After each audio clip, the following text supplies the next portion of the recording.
Here we got a 66 Ford Convertible with 390 in it. And I always check the tags on a windshield just to make sure. I usually know what they are, but sometimes I'm off about a year.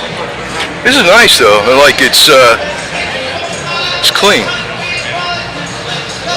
It's got the 390. I didn't know they realized they did that with the the hood ornaments and stuff back then. It's nice.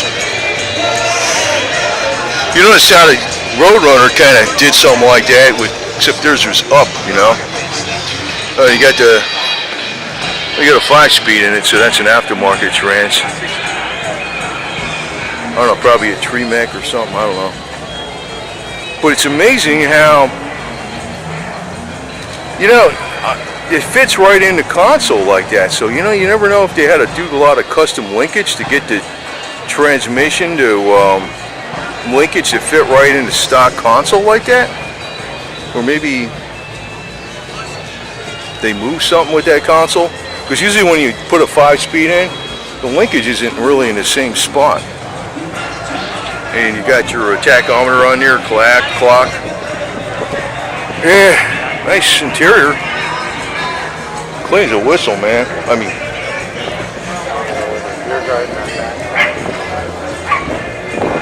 look at that thing, man.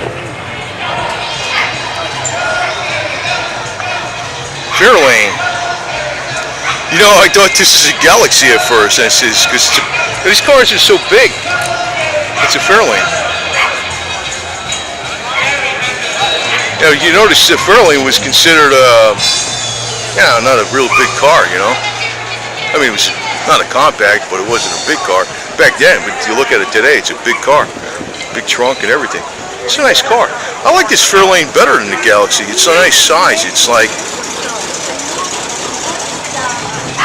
I don't know, sometimes I wonder, it's like you hear Mustang so much, and I'm thinking, these Fords are kind of overlooked a lot.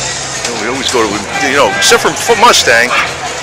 And when you hear Chevy, I'm not even a Ford guy, you hear Malibu and stuff like that, Camaro. And but you don't think too much about the Fairlane unless you're a Ford guy. This car is nicer than the Malibu, in my opinion. I like this thing.